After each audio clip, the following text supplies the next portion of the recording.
మనకిష్టం వచ్చే భక్తి బైబిల్లో లేదు. ఒక మాట చెప్పనా, మన ఇష్ట ప్రకారంగా చేసే భక్తికి దేవుని చిత్తములో లేని భక్తి అది. ఈ రోజున ఏం పెరిగిందంటే అంతా నా ఇష్టం నా ఇష్టం అనండి అనండి పర్లేదు అనండి. పిల్లలు ఏమంటున్నారు? నా ఇష్టం.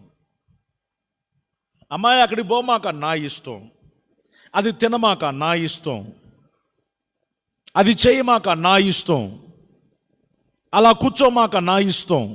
నువ్వు నాకు చెప్పేదేంది అమ్మా? ఈ రోజున విశ్వాసులు కూడా ఎట్ట తయారయ్యారు? నా ఇష్టం. నాకు నాయకుడు లేడు, నాకు సేవకుడు లేడు, నా ఇష్టం, అంత నా ఇష్టం. దీన్నే వాక్య పరిభాషలో